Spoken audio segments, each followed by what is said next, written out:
Hello and welcome to episode 43. Got a lot of episodes, that. Good going, guys. Today I have playing with me Bruno. I still haven't fixed the overlay, Bruno. Actually, Bruno still hasn't fixed the overlay, and he's not here. I have Josh. I'm Josh. I will be playing Sebastian Belmont, the Abjuration Wizard. I have Jamal. Hey guys, Jamal here. I'll be playing Kiavo Duskmane, Order of the Scribes Wizard. I have Rico. Hey everyone, I'm Rico, and I'll be playing Torin Goldenbrand, the Dragonborn Paladin. I have Bruno. Hi guys, I'm Bruno. I'm really fidgety because my housemate just shot me with a Nerf gun. And I am playing Rosania Veselor, Circle of Stars Druid today. And I have Joe. I'm Joe, and I play Hennick Littlefield, the Halfling Farmer and Bard. You do. When we left off, we were traveling the Seven Seas. Well, sort of. We were traveling Beldania, which is kind of the same thing. And we made our way down river from Sandringham, where we saw and discovered the source of the grand ritual that had created all this exceedingly speedy growth throughout much of Jawston. We found Gia attempting to take it or stop it all on her own. But she was exhausted, so you guys gave her a long rest. She also said she would call upon her brother and hopefully would achieve this on her own. She felt like it was her goal. You got past the cloaked part of the river. You did also get your own long rest after that. I don't know if I gave that to you guys, but you may take one. Oh, nice. And then it's approximately 12:30 in the afternoon. And you are headed down south. You can get back on the boats going down the river. After a short while, the river stops being clogged with reeds. You're able to get the boats back on the top, or boat. What's the plan? Where are we going? What are we doing? Who are we doing, and why?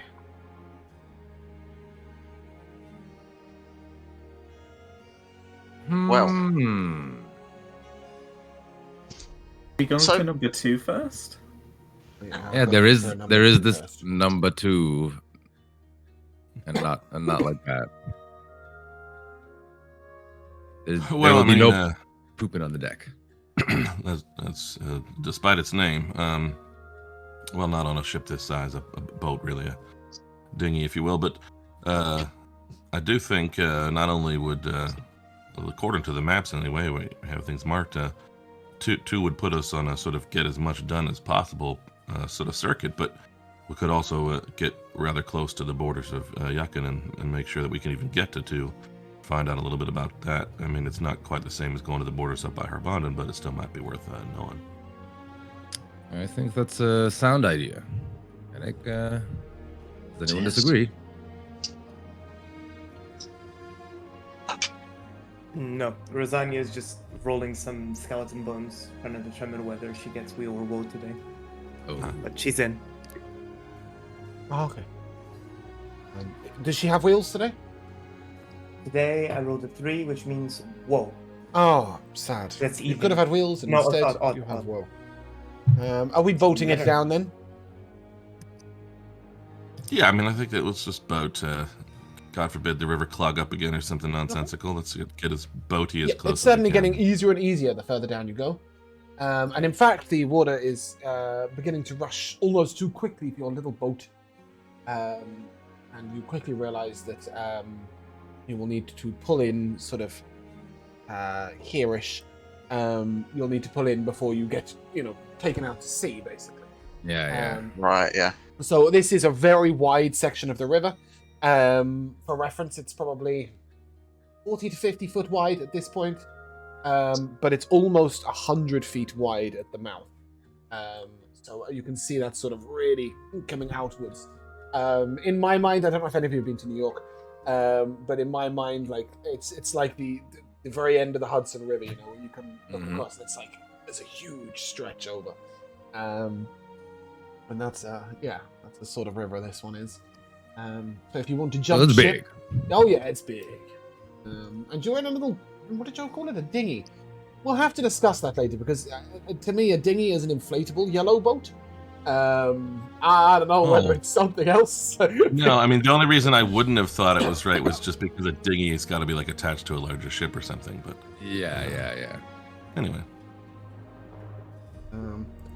Yeah. I did want to check on one thing real quick before we did leave. We did want to mention that just a couple.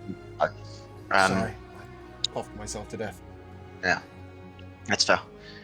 So the teleportation circle on the ships, everything's still fine with that. Everything's still Wrong boat. operating perfectly. Oh, are we not on? Are we on a different? Oh, we're on a different, aren't we? That's- Oh no, we're not with. Yeah, we're on a dinghy, aren't we? We're not on the.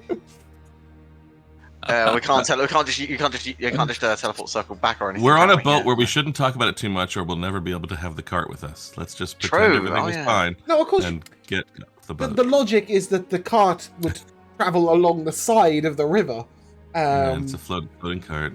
and probably there's a rope between the two, right, to stop your Mm. boat from floating too far out into the river. Cool. In sort of in old times, they used to have boats pulling boats down the canals, and I imagine this is much the Right. same thing, right? I want a cat. Free cat. I do actually. Everybody Got wants a 6. cat. I do Got want a cat. 6? I want Kiavo specifically. Okay, you are living my dream life. 6 cats. It's, well- we need 4 more, Josh. So you are getting yourself down to this point. You pull yourself out to the edge of the river, and I will take a D100 from. Ooh. You know what? Yeah, have some sweets. Wow, how about a 98? 98? I don't think we've ever visited that one. And then a D20, please.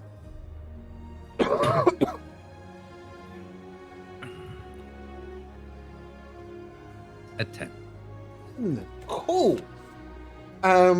As you guys are getting off your boat at the edge of the river, you see a Wyvern. It is gloriously large, and it sort of swoops down towards you, gliding sort of only 3 or 4 foot above your heads. It is a beautiful sort of silver white. It reflects the sunlight in an almost blinding manner. Sort of turns on the wing just past you and continues to glide in your vicinity.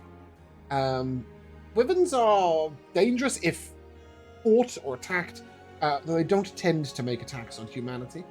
There are some that hunt them for glory, not usually dragonborns. But you can hunt them for glory if you really want. No. Oh no. But yes, your encounter was quite simply a Wyvern on the road. So that leaves, and you are able to make your way. You're a little cross land. I'll take a survival check, please. Probably also from Torin, I think. Torin's a survival-y kind of guy, right? Yeah, kinda. 19. Yeah, he's a survival-y kind of guy. He's able to navigate you well towards the borders. Excuse me. Oh. And as you get yourself quite close to the borders, you begin to see the thickening of the trees that dictates the boundaries between Jolston and Yukon. You see no presence of the strange red mist you once saw before, although we are very far south at this point. There's not much either side of the border. You are effectively in the wilderness. But you do see a couple of huts hanging within the trees. And that is such a typical thing of Yukon that, even across the border, you notice that you are probably crossing the border. I'd like each of you to give me a charisma saving throw. If you're standing within 4 feet or 10 feet of, You may Thorin, all get a utilize +4. Torin's big man buff. How much is the bonus? +4.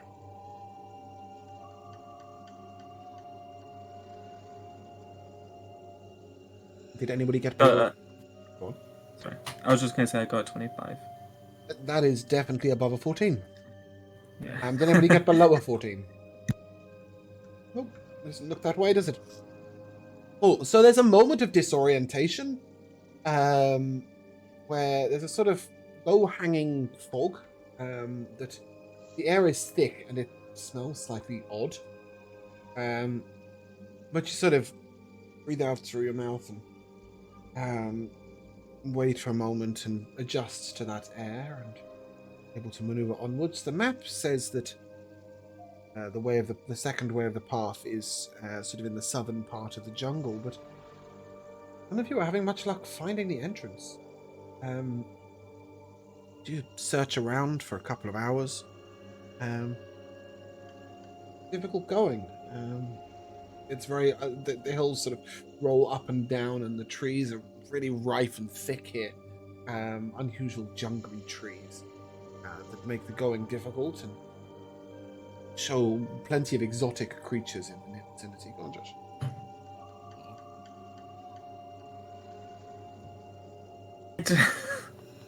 I don't think it will help, but it's the only thing I can think of. So, like, I'm assuming that the entrance is hidden by this fog. So then I was like, I don't really have anything that can, like, I don't have anything that has strong winds or anything like that. Then I was like, I could fabricate a big fan, but I don't think a big fan will be enough to get rid of the fog. No, you also, this isn't really a fog so much as it is like a swamp mist. If you like, it's like thick and it clings to the ground. The ground is a little boggy. It's fairly difficult terrain, I would say. As you spend a couple more hours in the mists, go ahead and give me another charisma check. Charisma save, guys. Are there any animals in the area? There are. It's rife with unusual wildlife. There are strange, exotic, multicolored. That'll do. Java got a 0. There are strange, exotic, multicolored birds.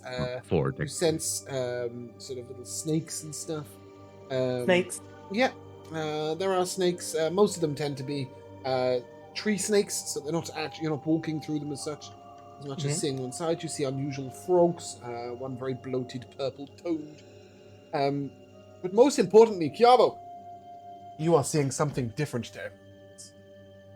As you breathe in the unusual fogs, you see yourself walking through what appears to be a corridor of trees. At the end of the corridor of trees looms a welcoming cave, single candle lit.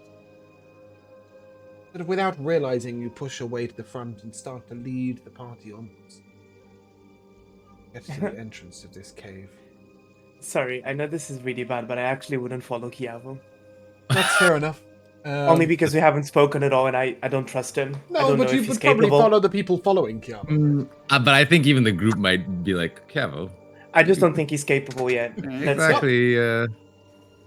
Sorry, I didn't get Josh. I didn't get your second saving throw. Mine was a 16. Oh, okay. So yeah, only Chiavo is seeing this sort of corridor and trees. But he is leading you on an unerringly flat and easy path. Are you just sort of observing him as opposed to following him with confidence? We're all watching, like. Well, there's two people that I would follow without thinking, and that would be Henrik and Torin. Yep. So if they're What are following you him, doing, I'll be behind. Torin? You following him? I mean, so does it seem like there's like is he coherent? Does he realize that we're also Chiavo's there? never coherent, right? He's just sort of he's normally like. Wow, that's hard. No, but like your thoughts are usually elsewhere, right? You're not thinking about That's the true. road. You're thinking about whatever is going on. Yeah, very true. But bear in mind, he was probably on the cart. And then suddenly, Chiavo just got up and confidently started walking in a straight line. Yeah, Like, so and that's he's, a little. it's brash and it's confident and it's like he knows exactly where he's going. He knows his destiny. He's That's a he's little headed odd. So I towards think it. that He sees I think it in the Torn would be following him, but Mhm. like at a slight distance, just Yep. letting him do his thing. But I'm Uh, curious. Chiavo, has the book told you something? Papa does Do I not hear? respond. Okay, that's what I thought might be the case. I knew it was any moment really that he was just gonna lose it. Well, considering how impulsive his reaction was and where we are, I fear that perhaps it's more than that. What do you mean, Rosania? Magic? Well, when have you last seen Chiavo just stand up and do something? I don't think I've ever seen him stand up. I've only been here for a few days and I feel the same. I feel like Cabo spends a lot of time standing. Like, that is not up for doubt. I've only ever I mean, I seen think him you're all read being his a little books. uncharitable, but he does usually take the initiative a bit more when we've got papers and things to handle than trees. So. And as you would say like that, Calvel walks between a gap, into a gap between two trees and vanishes. Oh, Torin, you were following closely enough that you can see exactly which two trees. And there is a sort of canopy of branches that are slightly, that meet in the middle, about 15 foot up from the ground. And as you look through this gap in the trees, there's a sort of slight misty shimmering of that. I will hand wave everyone over. Mm-hmm. I think he's onto something. He's gone. Well, that solves that problem. I'll give a gentle nudge on your shoulder and say that. I don't know. From my point of view, either he's gone the right place and we want to go after him, or he's gone the wrong place and we want to go after him faster to help him out. Well, Either way, after you all. I will set the mushroom man to watch over the cart and the and the donkey. We have a name for Mushroom Man yet? No. Toadstool. Bill and Ben? Like I'll in think Super about it. Mario.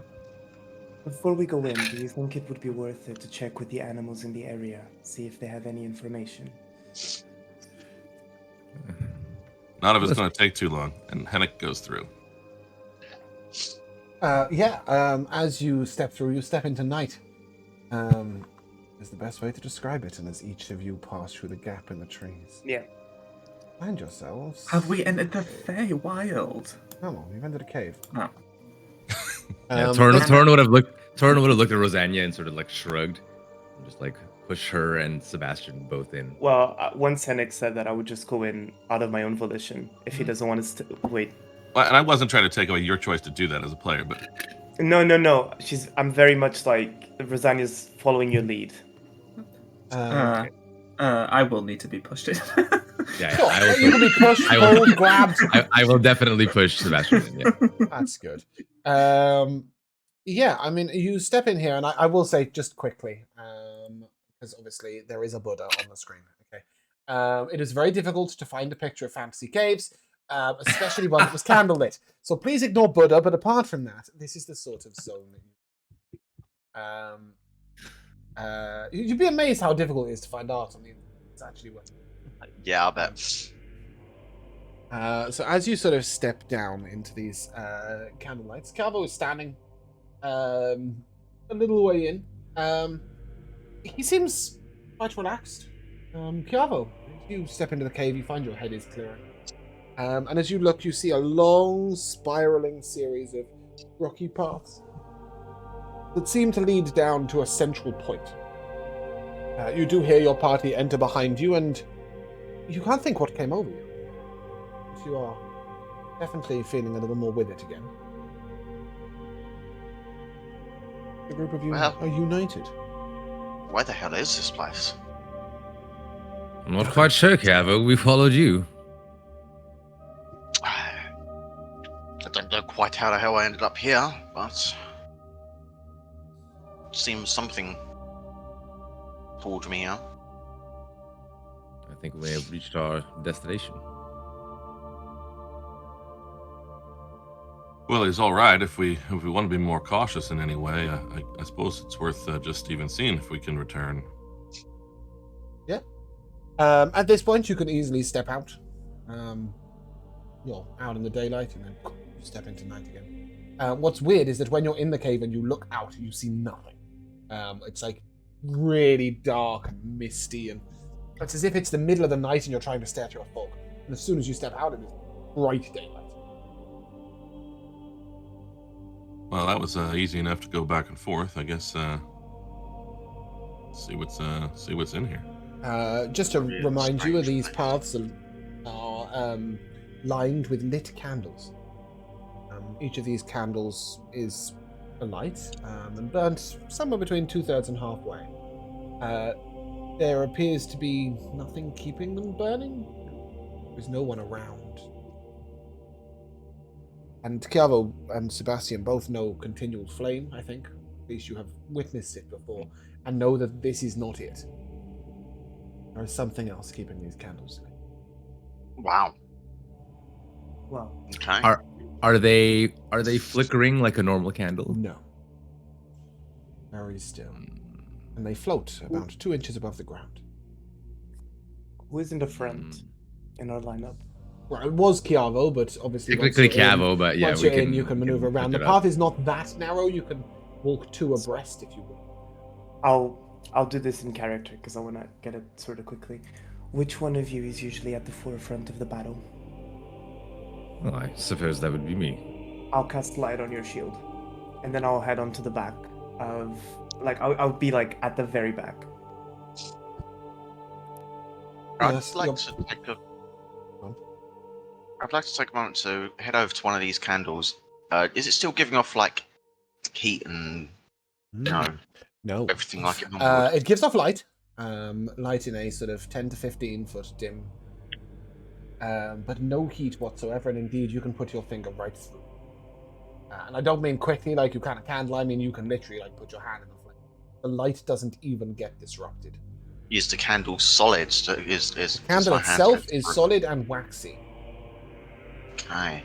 as per a normal candle, but the fire is completely unreal. Interesting.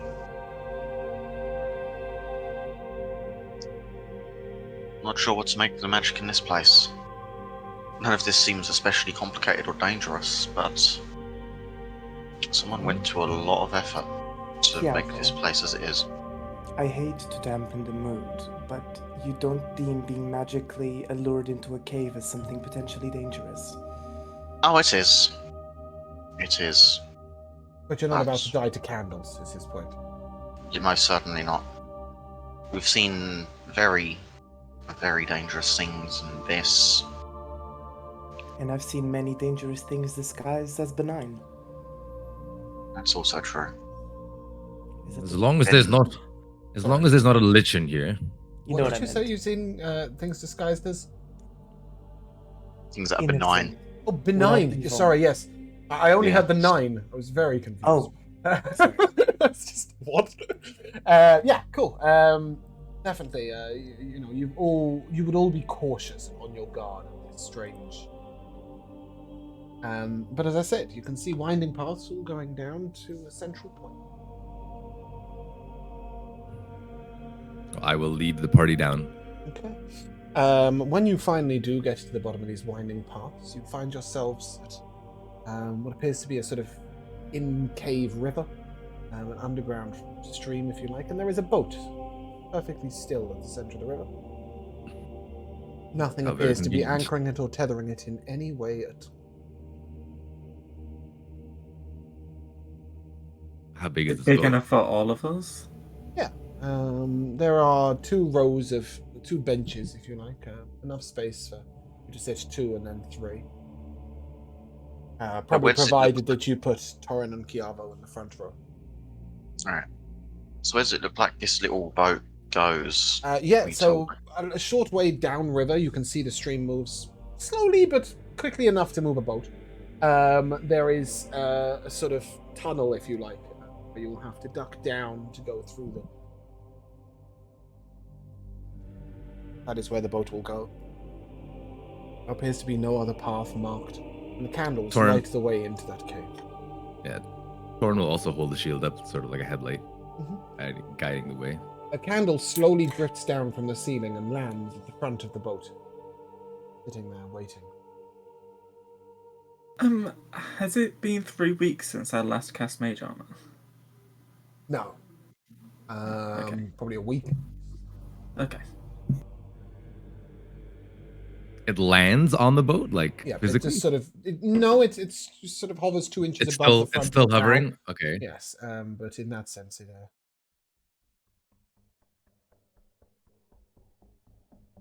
I'll try to blow on it. Yeah, nothing happens. It doesn't even flicker. I mean, I was worried about taking too much time before, but now that we know everyone's at least safe for the moment, I guess we could do some various, communing and try to find out Well, if we even are where we think we might be. I don't know. I have a suspicion, Henrik, that time doesn't really matter so much in this case. Well, that's quite possible. Yeah, I mean, if we're all rather nervous to get on the boat. I'm. Sebastian's getting on the boat.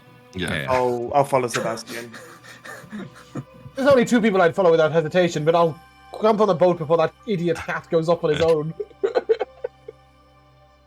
Well, if enough of people are convinced to go along, I'm not going to bother. I'll hop on. The boat sits perfectly still until all 5 of you are sat within, at which point it starts to move ever so slowly. It takes a long and winding path, and as you all have to duck under the cave, it opens into a wide, expansive cavern. At the center of this expansive cavern is a fountain. Other than that, the cave, the entire area is empty. The fountain appears to be fashioned of natural stone, but the water bubbles up at the center of the fountain and cascades on downwards. As it does so, it glows in multiple colors. The boat stops, allowing you to alight here. I would like to go up to the fountain. As you do so, you see that there is a pedestal to the left, on which are placed 5 cups, each made of bone or ivory. Oh, well. Don't need to be a wizard to figure this out. I will scoop up a cup full of magic water. Mm-hmm. And I'll just turn to the rest of the party as they're getting out of the boat. Cheers! Drink. I was going to take the time to see what I could learn about this before you did something like that. Yeah. But Torn would have been like, Sebastian! Life's not about learning, life's about doing. After drinking, Sebastian sits peacefully by the edge of the fountain, with his back leaning against the stone. He looks relaxed. So drugs. They're drugs. Maybe. Perhaps. Well, I prefer this sort of thing when the person that wants you to join them in the drink has shown themselves and willing to speak. It worked quite well with the Yuan Ti back when, but I suppose what the hell. I will join him. Really? Beautiful. I love this. Sebastian and Henrik both drink the water, sit by the fountain, lean back. They both look very relaxed and peaceful. what I want you to do is going to take 10 minutes. Damn it. Henrik. What do you Henrik want is to a do with your little 10 weary. minutes? So casting legend lore and describing the object Beautiful. itself. I'll stop you right there. You begin to ritual cast, and you quickly notice that things happening. Just look like a weird person saying a load of words. Is magic isn't working? I don't know if magic isn't working, but yours isn't working. Okay. What if I try to? Well, actually, detect magic is another ritual, isn't it? I wonder then. I would like to try to use the Quill of the Evermark that I have to write something illusory. Yep, works perfectly. Interesting. You also notice that any weapons you have, magical items, etc., are all still currently active.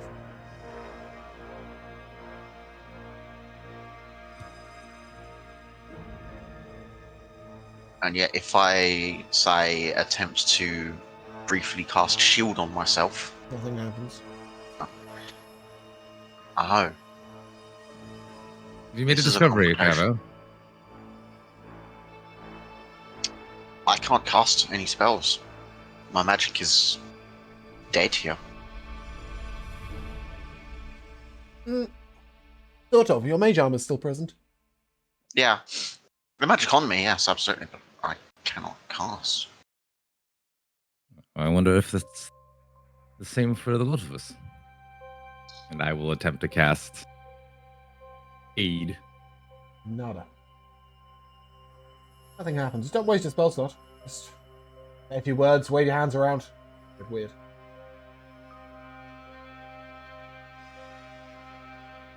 I mean, my magic is working, otherwise I wouldn't have been able to cast light on your shield. Your light is still present. Give you that. Perhaps just this chamber. Do I know that I can dispel it? Yeah, you think you can dispel it. But you do feel a little oppression, I guess. You think that perhaps you also wouldn't be able to cast a spell. This particular area. So just to remind you, this is sort of a large stone circular area, natural stone. With a And there's no more. natural There are stone no fountain more. at the center. There are no more Stone- pathways No, from this. there's the river, and there's the fountain in that area, but this cave is a single cavern. Did you say we're in a stone like a circle? Not necessarily circle as such, it just happens to be a circular cavern. The ground is obviously stone because you're in a cave. And then there's, the river passing by. It's more just the walls form like a circular area around you. Weird thing to ask. Can I just take a moment to look up at the ceiling and see what I see up there? Beautiful. As you look up to the ceiling, you see that there are candles floating in spirals. But the spirals do seem of some sort.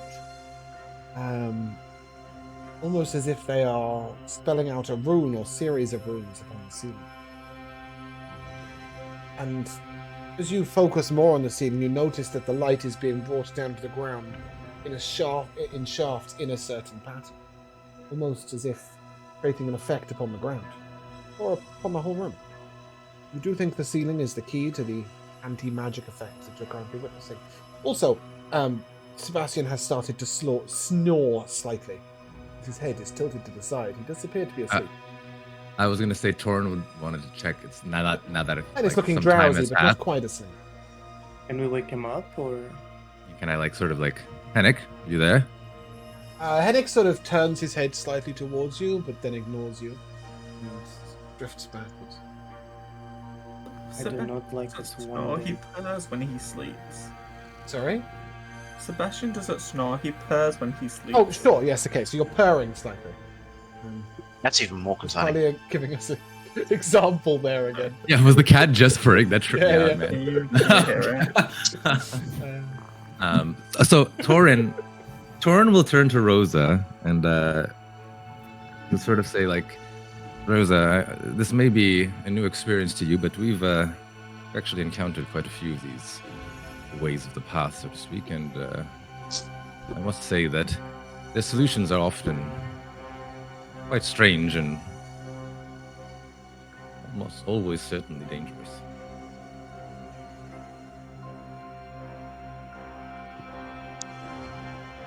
Well, I am not surprised you found it dangerous, considering the first thing our party members have done was drink the drink without even questioning what may be inside. Perhaps Henrik was onto something, though. I'll glance at Henrik. I'm not quite sure. Well, if you don't mind, before I do, I must consult if I can. And I'll bring out Theseus and open up. What is this book he's always Fine talking time to? for a chat. This What can I do for you, fool? this fountain here, my companions have drunk from this, and they are very, very much asleep. It's How wise of them. I know, very wise indeed. But within this cave section itself, we cannot cast. Something is suppressing our casting. Okay. Anti-magic fields are a thing, I guess. I assumed as much, but does this place seem familiar from any of the paths, or is this some other place we've ended up? You're definitely in aware of the path. The journey is your own to walk, though. That's all I needed to know. Thank you. And Chiavo, Yes? you might think better when you're asleep. Mind is expansive in its dreams. Even one as limited as yours. see. Well then, and I'll put Theseus away. Thank you, Theseus.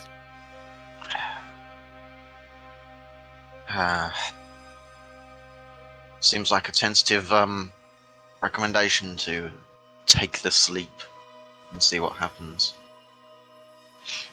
Is that what Why? Chiaro does? Oh, sorry. Rosanio asked why. Theseus is ancient. So am I. No, he's ancient. Oh, ancient. I see. Yeah, he's been around, to say the least. Thorin, Yes, Rosa. do you usually follow what this book tells you to do? Well, I don't know that I've always followed what Theseus says, but I cannot doubt his knowledge. I am lenient towards drinking whatever is in those glasses, but upon seeing the reaction it had on Sebastian and Henrik, I am slightly reticent. I do enjoy my dreams, just not the ones that are forced upon me. I do agree with you. And I However, can Indulging in the magically drink put to seems sleep. like less being forced, though, and at that point it's more a choice. Well, At let least me you drink ask it you a without knowing what question. it is. Elves are immune to magical sleep. If that's what's happening here, then I that's fear true. that whatever you're drinking won't affect me. Does that mean that I won't be able to move forward with you? Well, there's only one way to find out, Rosa. I'm sure No. they've accounted for this. I'll grab a cup and I'll scoop some water and I'll hold it up and wait for the rest of them. I'll grab my I will cup. do the same. Oh, you're muted, James. As the three of you drink, just before you finish the end of your glass, you see Henrik and Sebastian stand and begin to walk away.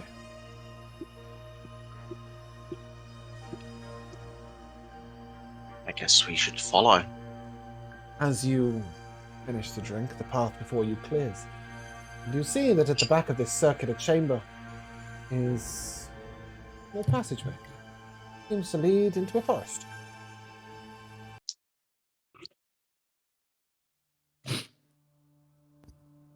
So we're still alive. Seems that way for now. James, Yeah. do we have the same reaction as Henrik and Sebastian? What sense? Are we feeling drowsy, Nope, tired? None of you are. Not even them. They're not aware that they felt drowsy and tired at any point. It appears the slumber only lasted until all of you had drank. Oh, interesting. Sebastian. See, So this we can passage sort of participate leads now? into... Yeah, very much so. The passageway leads forwards into a forest. Sorry, Turin. Yes, Torrin. The next time you decide to take a drink, perhaps wait for all of us so that we can cheers. I mean, was it really my fault you took your time to go off the boat? Is that down to me? I am 7 feet taller than you, or 5 feet taller than you. So you should be quicker. Bigger gaps to get through. I have to run everywhere I go. I am nimble on the feet, but I perhaps just not want to quite remind like you, a Josh, cat. that we're only about 8 episodes since you said Sebastian never runs. Yes, I know, I'm lying. Okay, just checking. Yeah. Well, nevertheless, we're together now. Typical Sebastian, is it not? First to the drink and the last to do the work. What? Well, I'm not I- saying it's any kind of permanent rule for behavior, but both times something has been offered to drink that was wary of, it's led to a opening of a new path. I just didn't expect it to be so unmetaphorical this time. But it's leading somewhere. It's true. Where Yes. indeed? And as you sort of begin to head through this passageway into this forest, the trees are vast beyond anything you've ever seen, even those of you who are from Veralia. They stand almost 200 feet tall, and they're thick at the trunk. So thick that you could stand 10 men around them, still not be able to hold hands. We're not in Veralia, yes. You're nowhere that you've ever seen or even read about. Oh. At the top of the trees, the canopy is so thick you can see nothing beyond. I have no idea if it is daylight or daytime or night. The forest is eerily lit in a sort of pale blue light, as if lit by sort of moonlight through the... And as you sort of move onwards and the ground crunches beneath your feet, you see the signs of fallen leaves. The air is still. You see no wildlife around. Is my magic still suppressed here? No.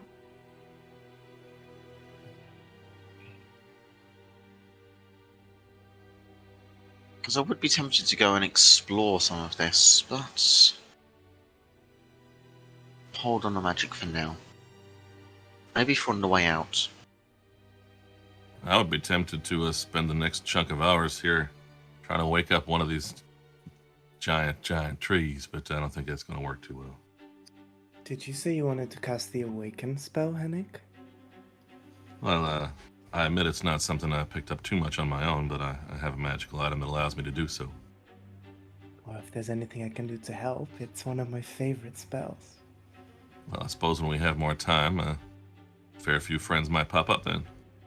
That would be delightful. Maybe we should think warm- twice about awakening sentient trees in this mystic forest that is quite mysterious to us.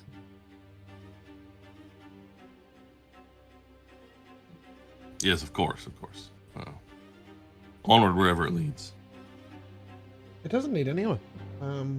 There's no specific path through these trees. You Sure. can head forwards, left, right. Do you know what? I'm going to do this because it's lasts long enough. I would like to cast Investiture of Wind. Okay. That's an hour, correct? Or 8? 10 minutes. Oh. Yeah, okay. You do so. Yeah. I would like to take the time to fly up among the canopy and see if I can actually make a breach through the canopy itself, or Give me a perception check. just sight. Yes. That's a 13. Yeah, you keep flying up, but no matter how high you fly, you don't seem to get any closer to the top. Mhm. And I'm as you still look making down, more and more you're sort of distance. gliding 30 or 40 feet above the ground, but it never seems to get any further. Oh, Do we also notice that Notice that He's sort of Diablo's not getting any higher. Yeah. yeah, like he's just like sort of in the same spot. Mm-hmm. Yeah, I mean, he's moving forwards and backwards, but he isn't getting any higher. Mm. You feel as if you're getting higher, Diablo. You just, you don't seem to actually be getting closer. I'm realizing that I'm not making any progress in terms of distance. Can I see if I'm actually flying into anything, or if it's just... As in, you want to just No. fly into a tree? No, as in, like, is it, when I'm moving, is it feeling There's- like... no, it there's doesn't any feel kind like of there's any resistance? sort of resistance or anything. It's just like... It's like one of those weird staircases in the art that never really goes anywhere, you know, that's... Yeah, no, I get just- the you Escher, what's yeah, it, the Escher exactly. ones, is it? Or... Yeah, like an Escher staircase. You just keep going up and you never get any higher. I and never any see. lower. It's like the world you're in is stretching larger and larger the further up you fly. That's the best way. What about the trees themselves, nearby trees?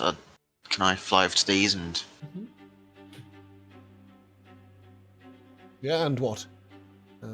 these trees, like, solid and They're real. very real, and... Yeah, they're real. Okay, the and if I bark try to seems... fly up along the trees, then I kind of hit a point Again, where the tree I just stop seems to moving. endlessly stretch to get larger and larger the higher you fly.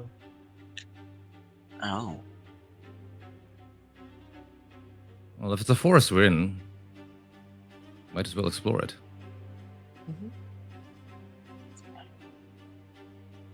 And I will encourage everyone to have a walk. But before we do move anywhere, I think Torn would like to try to approach one of these trees and carve a symbol into it. Yeah. Like a I T. mean, you would know that with a tree this size, it's not going to do any damage to the tree, but you can leave it a little Yeah. mark to be able to see it. Mhm. You're not trying to harm the tree, are you? You're just trying to keep track of where you No. are. Yes, Yeah, correct. Okay. Yeah. You can do so. I'm sure that Rosania and perhaps Henrik as well are a little like. But it makes sense to Yeah, keep track of where you're going. Well, it does make me wonder, though, Little battle scar never hurt anyone. Rosa, maybe even if we don't have the time to, or maybe it makes no sense to try to make one of these a permanent friend, I suppose we could have a brief conversation, see if that would work with these giant trees. They are not always that helpful in my experience, but I'm more of an animal speaker than I am a plant speaker. Don't get me wrong, I can do it, but I would require a long rest in order to realign my powers. no shame in that. Again, it's from an item on my part, so I take no pride in it, but it's something we could do. But I'm happy to just walk around a little bit and see what happens. You're attempting to speak with plants? I mean, if everybody just wants to sort of walk off and look and see. I think, I mean, if you had offered to try to speak to a tree, I'd be interested. Alright, I'll to see what try. it had to say. What I will do, though, even though I can help, is give you guidance, Henrik. Just don't talk to the one we just mutilated. Yeah, I'm picking Yes. a different one. Yeah, They're I probably didn't all one. Yeah. You are able to talk to the little plants, who sort of give off no real signs of any intelligence at all. Sure. They seem to be a bit drowsy. But the big trees will immediately say to you, "Silence! Listen to the wind." And that is all they will say to you, Henrik. Well, assuming that's useful, thank you very much. And I will turn to everybody else and say very quietly, listen, maybe we just follow some sort of breeze in here if we can detect one.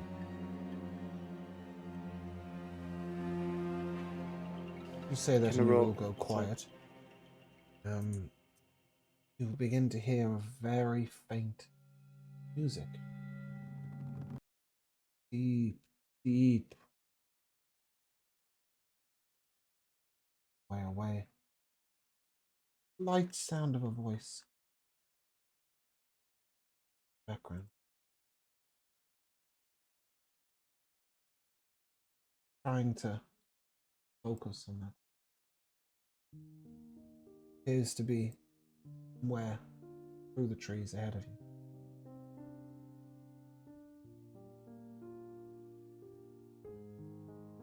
Torin will head towards the source and sort of look back at everyone and quiet and follow me. You move through the trees a bit more slowly, and it slowly gets a little bit louder.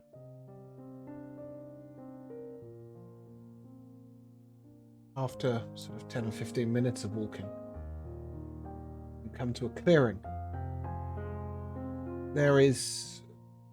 You've never seen a piano before, I think, most of you. But there is a large piano. Center of the clearing appears to be playing itself.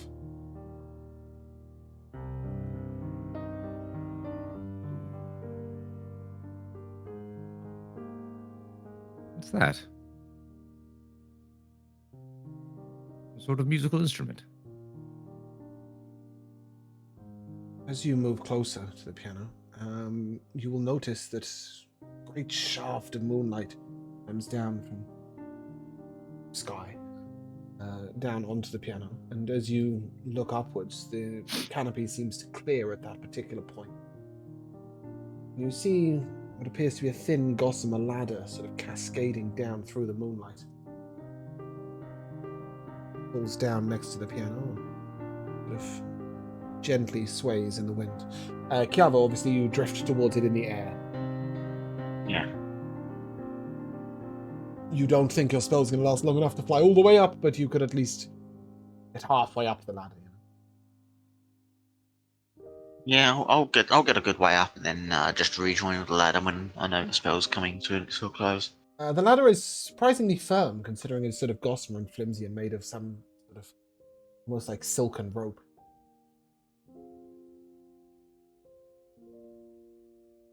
Torn will sort of give it a tug, and if it seems steady enough, I think he'll also begin to ascend. Would everybody else like to follow? Sure.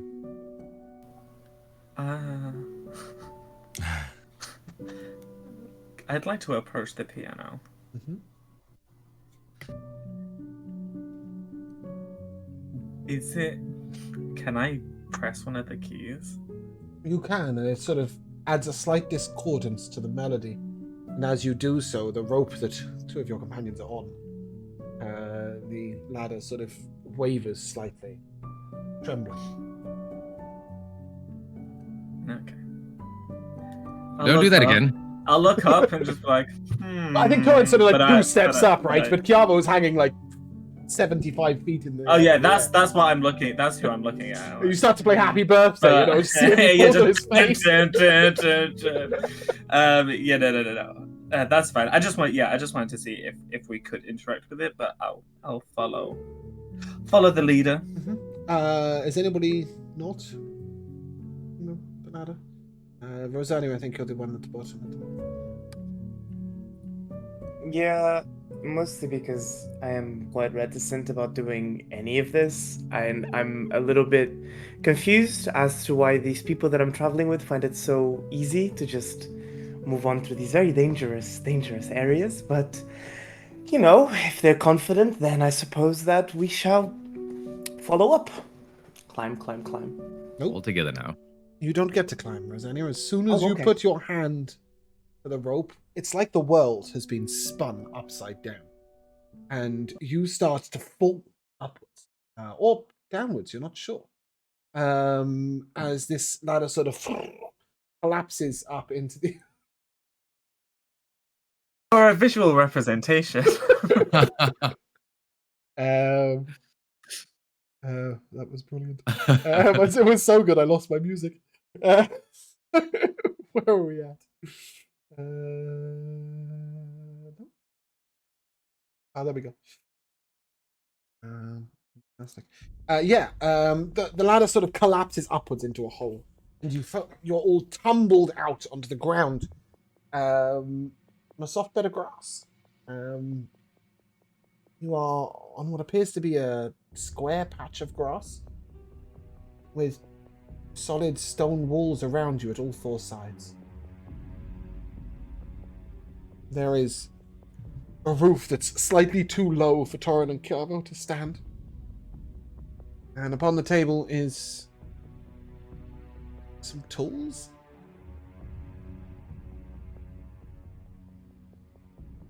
Recognizable tools?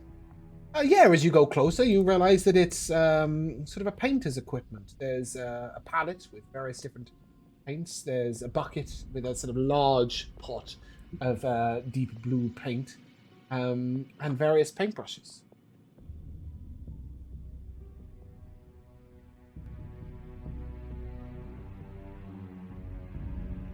Curious.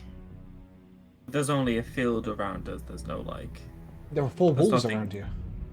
Oh, okay. Four stone We're in a walls, room. solid, and they are almost too close for you guys to be comfortable.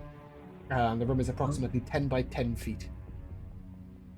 What are the colors of the paint? So as you look down, there's what appears to be a muddy red-brown. So just a reminder, there's a big pot of pale blue. And then on the palette, there's 5 different little color sections. There's a reddy, muddy brown. There's a deep green. But there's no easel and there's no There are paintbrushes, but there's no easel. there's no canvas or anything to No. paint on. Sorry, just to get through the colors, there are 5 of them. Muddy red brown, deep green like the leaves, a pure white, a blood red, and a bright yellow.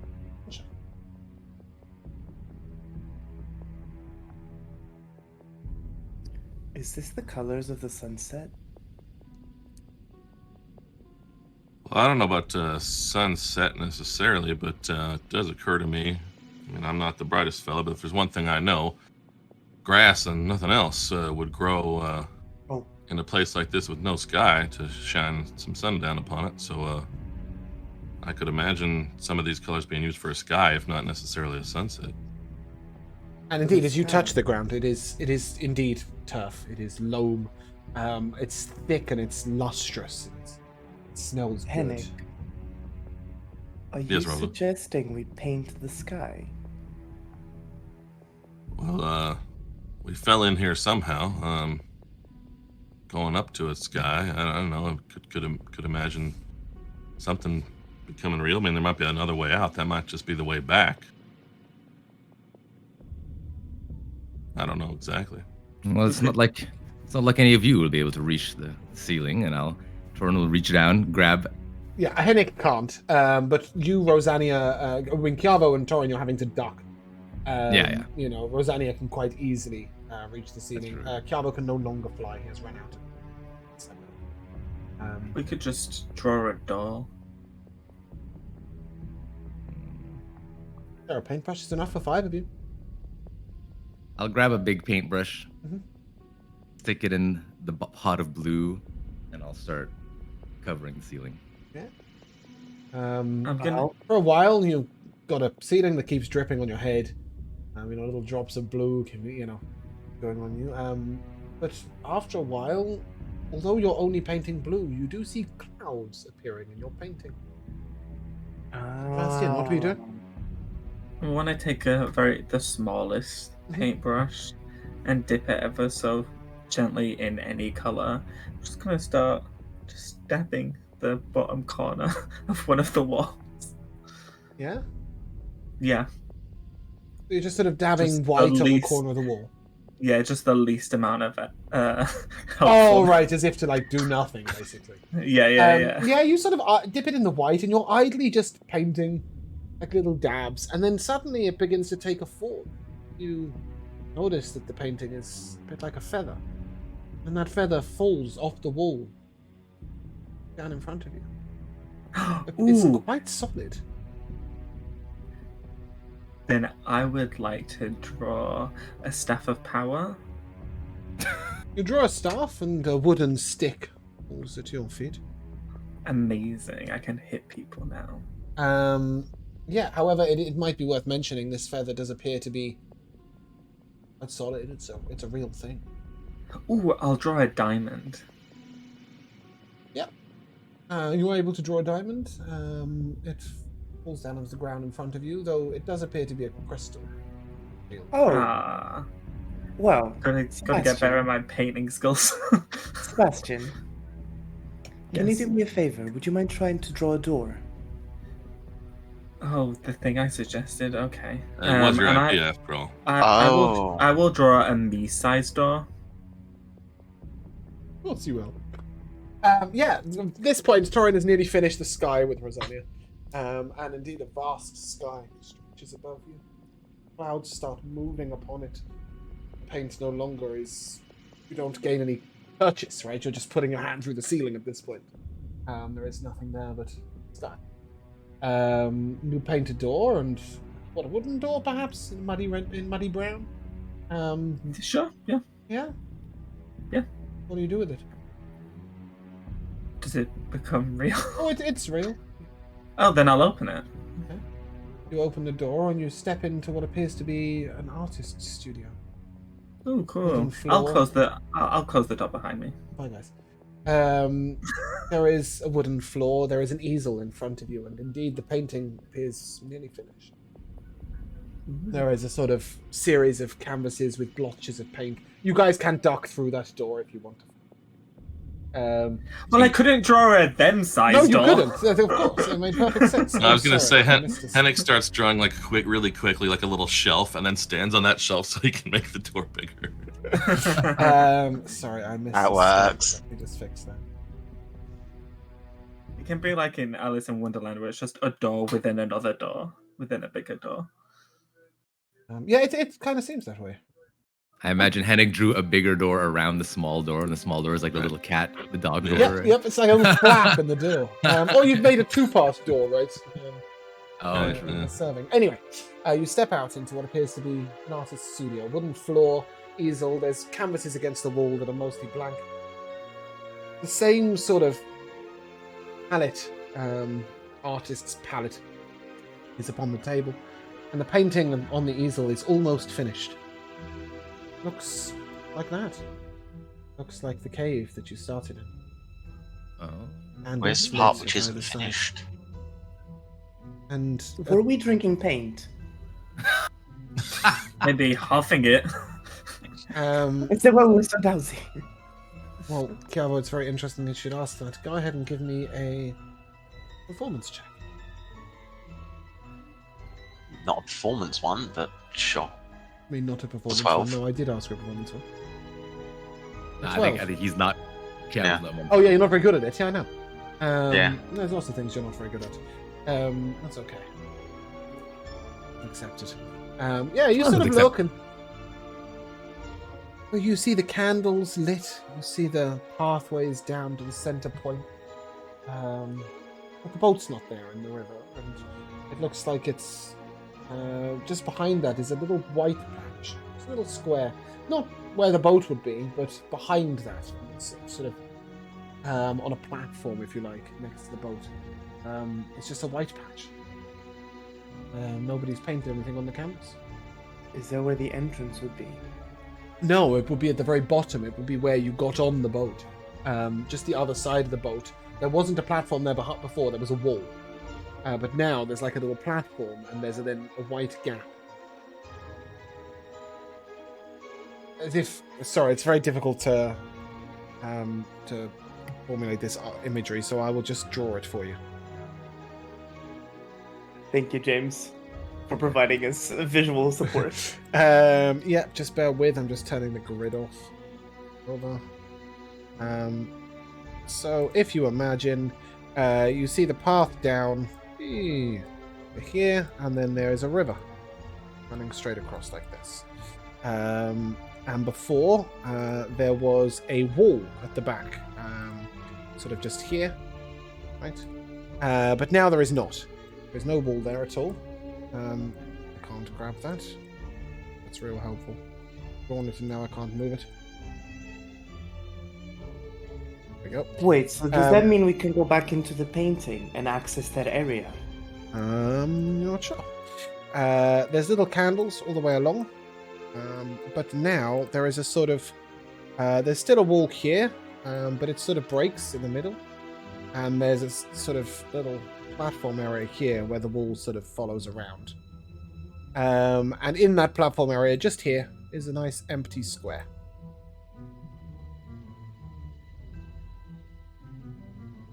It's just blank. It's just white.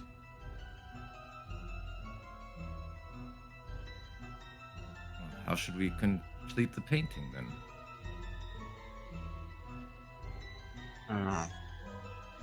So basically, guys, just to point it out on here, this is where it would be, right? That's a wall, but it's not a wall in the painting. It's a gap. Yeah. You sure it's not We over are here and we need to paint the Buddha?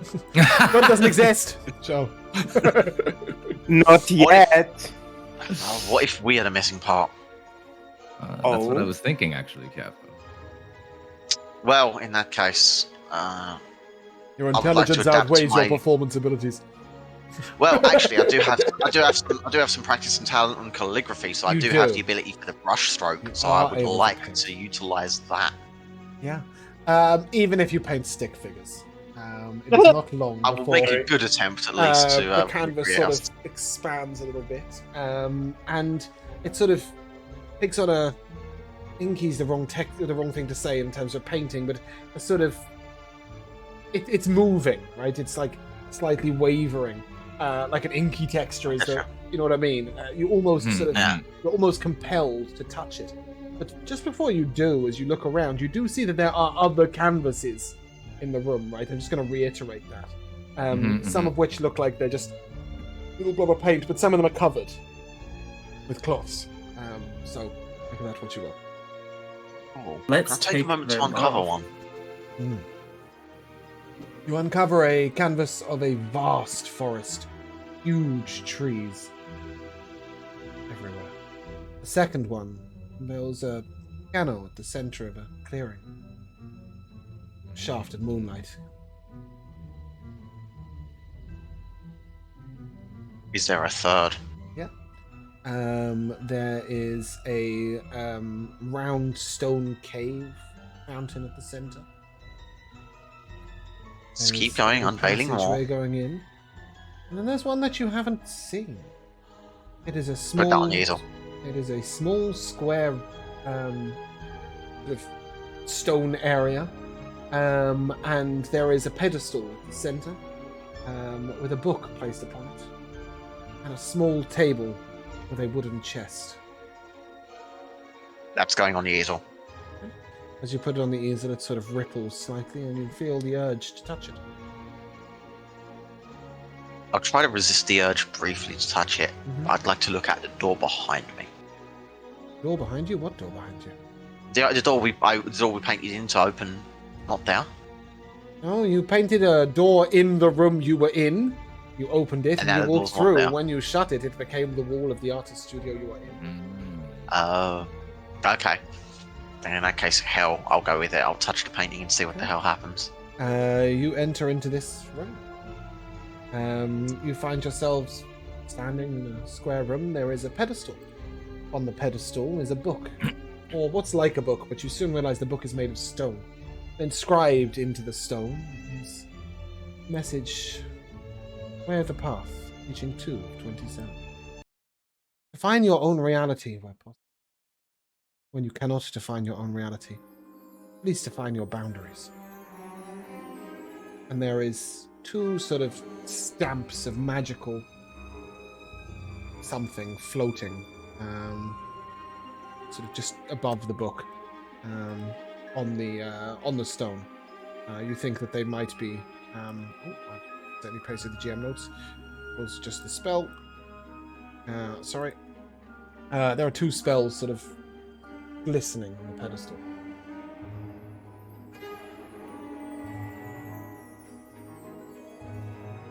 Hey, let's approach them and see what the magic within is. Yep. You find one to be Silent Image. The other one to be Arcanist's Magic Aura. You all, by the way, see a beautiful painting of Chiavo in the center of this room. Anybody following? Look at that. It's quite handsome in there. Very flattering. I would like to paint devil horns on Kiavo. Interesting enough, the painting is complete. You cannot paint more on the complete painting. It sort of Well, because it's moving, right? It's that sort of. Sure. Well, all together now then, yes. I'll hover my hand over the image. Well, won't we just have to come back through here to get out again? I mean, I guess we could go back through the sky somehow, maybe with a good jump or something like that, or if that ladder's back, but... There is no exit to the room you're in. Right, but if we want to get out to the original cave, it looks like we have to go through this painting. True. I mean, it's no trouble. I don't mind coming through, painting the door again, but... Well, as you all step in. You can all cram in the little room. Oh, Rosa. Yeah, go ahead for a second. Like I stated, I would like to be the last one, usually in the back of the line. And I'm wondering if when I cross the painting, before I cross, if I'm able to grab the painting itself and bring it with me as I cross. Like, basically, I don't know. Like you're trying to grab it and like shut the door behind Yes. you effectively? Yes, I would like to bring it with me if possible. Okay, yeah, you are able to do so. As you come in, you find yourself clutching a piece of canvas. And as you open it up, there is a painting of 5 of you stood in the room you're in. As you turn around, you see a spiral stone staircase upwards.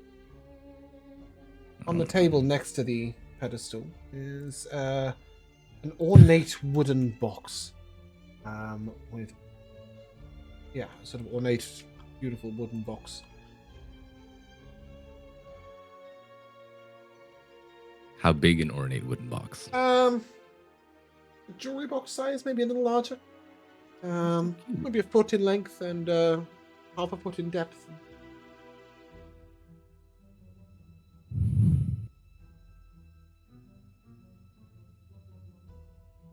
Thorin will open it, or attempt to anyway. Inside it are 3 intricately decorated pots, each of which can be unscrewed to reveal paintings. And a paintbrush. Beautiful, delicate wooden paintbrush. There is magic. lovely, in this paint set. what a lovely souvenir. Speaking of souvenirs, Rosanna, that painting is very nicely done, but it is Yes. permanent. It's there. It's just a permanent painting of Yep. all of us. Yep. That's lovely. Sick. Is the staircase in it? No, the staircase appears to be from where the painting is done. So if you imagine, the staircase is Right. just behind you, and you facing see out. the room. Yeah. In other words, the staircase isn't part of the painting because it can't be changed. Otherwise, you wouldn't be able to get out. That's the solution to that so yeah, one. I'll close up the chest and Okay. bring You it may, with us. yeah, you may take it with you. You may identify it as marvelous pigment. These pigments allow you to create 3-dimensional items by painting them in 2 dimensions. Paints flow from brush to form the desired object as you concentrate on its image. Each pot of paint is sufficient to cover 1,000 square feet of surface, where it allows you to create inanimate objects or terrain features such as a door, a pit, flowers, rooms, weapons. They're up to 10,000 cubic feet. But it does take 10 minutes to paint 100 square feet. When you complete the painting, the object becomes a real non-magical one. Nothing created by the pigments can have value greater than 25 gold pieces. The object may look authentic, but on closer inspection reveals it was made from paste, bone, or some other material. Much like the crystal that Sebastian painted, that was originally a diamond. You may take these with you and paint yourself doors forevermore. Sick. Oh, I pinned the... There you go. I pinned the picture twice. I wanted to pin the picture once in the... Here once. It's a very nice art, a very nice picture. Hmm. It's pretty cool. Congratulations, you have completed Way of the Path.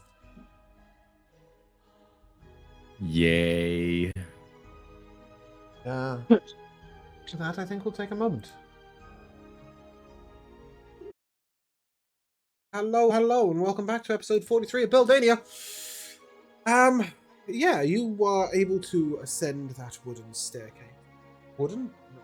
Spiral is the word I was looking for. Staircase. And it will lead you up almost to exactly the point at which there was a gap from that painting, the other side of the boat. And find yourself at the bottom of a path full of candles. Lead up and out. You're in the great jungles of Yuccan. What to be doing? When you say great jungles, do you mean sticking do you mean round near 2 or like deeper somewhere else? You're where you went in. Right. Okay. There's a mushroom dude hanging about on weight. He's a fun guy. He's looking out I'd hope after so. the cart.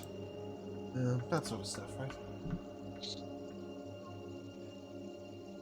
Where to next? Unexpected as it was before. Oh, we Shall have to we- make our way back. Shall we That's- continue along our planned route, or spend a little time in the jungle here? Yeah, it seems like at least I don't remember or understand quite entirely how I got here, so... Well, it was only you only walked about 80 feet. Right, okay, yeah. No big Which deal of then. these 3 paths did you wish to take? Going along the coast, at which point you'll sort of go through Galear's harbour. Are you going through Galear, or are you going around Galear? Directly. I think the coastal route would be quite convenient, saves us having to walk as much. And also, especially considering the amount of effort that was just taken. Yeah, I mean, it is not easy to navigate a boat across the mouth of a river leading out to sea. That is not an easy thing to do. Sure, but You know, the It's better than current walking. will try and take you out. I'm not opposed Have to you ever going through rode a here. boat, Jamal? It is not easier Yes. than walking. Oh yeah. Well, yeah. I don't know. When you got five of you rowing, maybe. Oh 6 yeah, if you Sebastian's gonna actually row, definitely. Absolutely not. You're using your mage Eric hand will to be row. I useful. don't care. No, I You're am- using your mage hands to do it. Eric No, might I'm try, but absolutely he's not exactly the size to manage the oars. I don't think Henrik and Rosalia has ever rowed a boat in her life. Henrik and Sebastian can go on one oar. He's rowed a few Sebastian boats. Sebastian does not do physical labor or any labor Or running. for that matter. Yeah, or running, or walking. Really. This is why I said he was the first to drink and last to work. Is this in character? Sure, maybe. I don't know. Could be if you wanted to be. Could be. You're not even could in be. the ship yet, in the boat yet. It You haven't depends. decided. I was Yeah. just sort of saying to Jamal, it's not easier to row, especially across the mouth of a I great know. river. I know. Well, I still needless to say, I think we are walking through the jungle back towards. Oh, you can the get river back to anyway. sort of the border. I'm Yeah, quite happy yeah, with yeah. that just happen. It is late afternoon. Approaching early evening. So we were there for like 5 to 6 hours. Yeah, maybe 3 to 4. You know, you left the Druid Well, Circle at I sort of believe- 11:30, 12 o'clock in the morning. It's Oh, been that's right, 6 we did the hours druid since you thing. left, right? Mm. So, you know, that was... You went 12 Let's miles, make our way then. did a dungeon, and you could have come out another 3 or 4. Perhaps we spend the night in Galia and set out for Pathfall in the morning. That sounds good. Yeah. Yeah, definitely you can do that. As you head on into Galia, James found art. Very happy about that. So please feel free to visit. Nice here. It is not quite as modern as the art dictates, obviously, but it is this. It is built into an island that is slightly off of the coast. Bear with me a second. Yeah, it is as sea coastal piratey sort of town as you like. You know, it's a merchant's town. It's a harbor town. It's a, you know, there are hundreds of different inns and little sort of shanty buildings and stuff built into the cliffs and on the cliffs and up the cliffs and in the harbor, looking out over the sea. The boat traffic is huge here, both down the river and both sides of the river, if you remember. And now to sea. What's the plan? Find an inn, bed down for the night? Sounds like a plan, I think. And it's doable. It's very doable. Go ahead and who's good in a city? Only one of you useful in a city? Is it just Sebastian? I mean, depends what you're looking for. I imagine Torn's been to Galir maybe once or twice. Oh yeah, I like that. But you would have been to like refined and noble Yes. establishments. Is that what you're looking Yeah. for? Maybe something in between, you know, dirt cheap and luxurious. Okay. Middle of the road. How many a T100?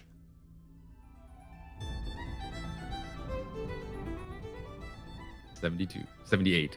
Sorry. Oh, nice. Yeah, that's a sort of fine-looking place.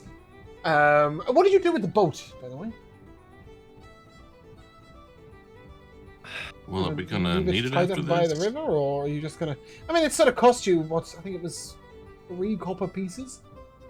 Let's leave it tied up by the river for someone else Leave to it use. tied up by the river at some point. Yeah, we Well, can come back to it if need to. Maybe we left it with the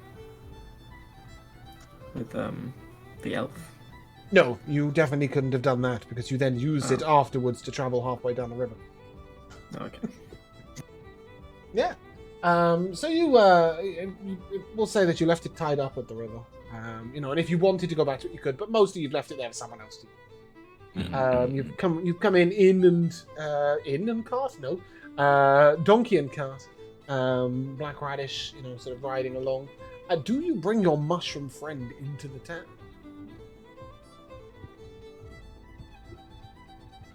Yeah. Great. I love it. while we're traveling along, like I'll just have it sort of have him sit back in the cart, sort of among other stuff, so he doesn't draw too much attention there. But yeah, I wish to treat him as a person. Yeah. So you check the cart into the stables, and you begin to walk into this town, and there are lots and lots of different people here. It's a very diverse town. It's absolutely packed full of strangeness, I guess is the right. Sorry. Ooh, scrolling and clicking and yeah. So you it's packed full of strangeness. It's very diverse in its peoples, if you like. There are Leonin and Genasi and Tabaxi and Dragonborn and sort of all mishmashed into this trading town that is human at its base. But heads will turn. The Mushroom Man. Nobody's quite rude enough to like ask directly until a kid comes up, because kids are always the brave ones. This sort of 12-year-old, 11-year-old boy, barefoot, wearing sort of rag-like trousers, and a rough spun tunic, sort of runs up and, "Hey, mister! What's that?" Points to your Mushroom Man. Well, that's a good friend of mine. He's like a person. He is. He only speaks Halfling.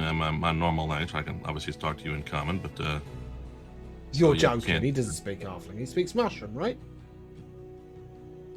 no, I sort of taught him Halfling as a sort of magically, so to speak. I'm not really much of a Oh, it's teacher. magical. Well, I suppose that makes sense. All right, thanks. And he runs off and he goes and finds a group of friends and he starts telling them that the magic, and then they don't believe him at all. So moments later, a slightly older girl, sort of 14, 15, also barefoot, sort of rough spun street clothing. Was that to you? And he says that your mushroom is magical. Speaks Halfling. Is that right? Why don't you tell him yourself? She looks to the mushroom and like, "I don't speak Halfling. Hi." Ask the mushroom to speak on his own behalf, but I mean, I can translate for you, but you'll have to believe me. It's awesome. That's what I thought. I couldn't part with him. You got silver? She asked you for a silver coin. Well, I suppose, as long as you don't get ahead of yourself and think there's too much more where it's coming from. Thanks, mister! And she runs off and, "We're eating meat tonight!" She yells at the kids, and they run off down the street, creating mischief as they go. And yeah, Torrin leads you unerringly to a fabulous establishment. It looks like just another normal inn on the outside. And it's sort of labeled "The Journey Home." As you open up the door, there's this sort of deep, dark green carpet on the ground. And so as soon as you step onto carpet, you know you're somewhere rich in this one. It's got glass in the windows. That's probably how Torrin realized it. And behind the encounter is a sort of quite dapper looking, what do you call them? It's not wind. Air genasi. Sorry. Quite dapper looking air genasi, who's wearing like almost tailcoats. Good day, sir. Right, good evening. Assistance. It is that. Lodging for 5. I see. Will you be partaking in a meal this evening? Yes, most certainly. Wonderful. We have a selection of suites and rooms available. A room each. I'll bend down to Henrik.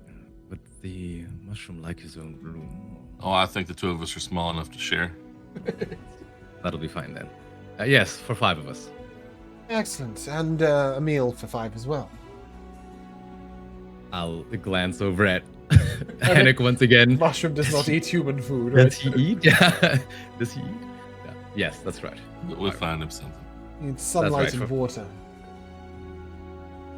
Just Well, I think he probably eats rotting vegetation. That Right. too, yeah. They're decomposers. We'll ask them for some compost. Yes, but they will lead you over to a fairly large table, and this place has these sort of curtains that can be pulled, that allow you to sort of have like a private meal, if you like, should you wish. So you have like a deep, rich velvet Oh. curtain that you can pull in front of your table to give you some privacy. There are a small troop of bards playing at the back of the tavern, and there's a man who stands in front of the fireplace and is telling tales. So, Hennick, your sharp ears and understanding of this sort of thing, you soon realize he's not really telling tales so much as he is giving news of the weather at sea, of some shipping routes that have been disrupted, of boats that have come into land recently and the tales of their hauls and travels, of boats that are running late or haven't turned up when expected. And it won't take you guys long to realize that sort of merchant captains, people who own, fleets or boats but don't sail them themselves, are the people who are in this tavern. But a gentleman approaches your table fairly soon after you sat down. He's not a server, he's a customer, another customer. And he's wearing quite a fabulous blue velvet tailcoat. He has sort of the white breeches of a ship's captain, solid boots, and he has a walking cane at his side. He has long hair that's sort of pulled down to one side, in sort of very modern style. It's oiled that way. He's very dapper. He sort of makes a little bow to you and, "Good eve, good day. I don't think I've seen you here before." I don't imagine you would have. We've just rolled into town. Are you merchants? Not quite, no. No wares to sell? Well, I'll look around at the table.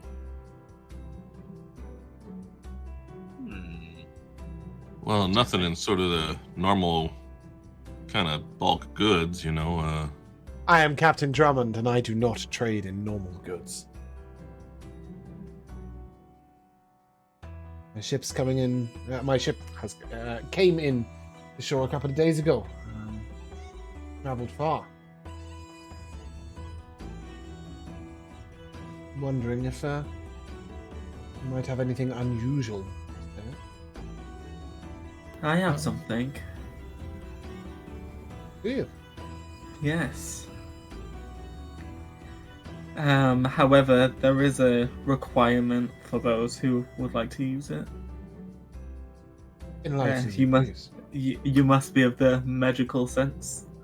Well, I trade in the goods. I don't use them. Well, with this little inconspicuous item, you can summon your own bodyguard. As I take out my summon construct marble. Oh. Perhaps a demonstration outside if you have a moment. Oh, I'd love to. Follow me. He leads you into what I can only describe as a beer garden. Sure. It's a softly lit garden area that's fenced in neatly, and there are sort of pergolas and growing plants over the top, ivies. Yeah. It's a really nice outdoor area, and you do see a group of Earth Genasi and Fire Genasi in the corner, deep in conversation, their heads bowed. Sure. I toss it up in the air once, and as I catch it, go Geodude, and throw the marble. I'm sure you do. And this summon construct appears, and he's like, Well, I never. I've seen a couple of objects captured in smaller vessels. I have a ship in a bottle for sale. But that is quite remarkable. Yes. Very much so. I'll give you 55 gold pieces. Is that a lot of money? Yes. Oh yeah. Why don't wait? I hate even. Oh, I hate odd numbers. Why don't we make it 60?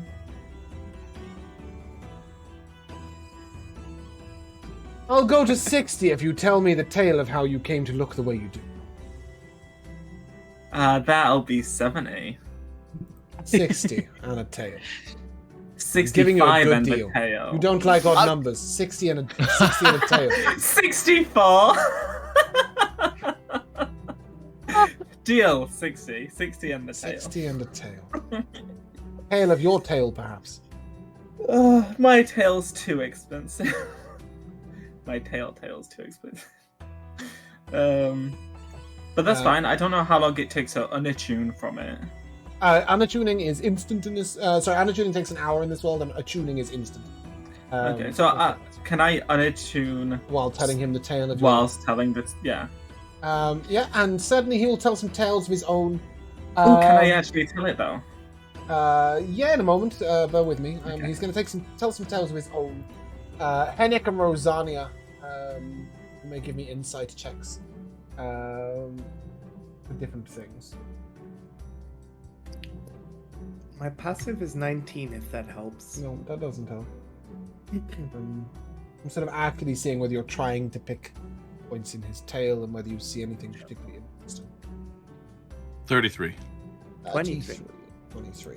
Yeah, so Hennek, you get the impression that this man is, he's a man of tales. He tells a tale well, and he is clearly embellishing in moments, but there does seem to be a kernel of truth to each tale.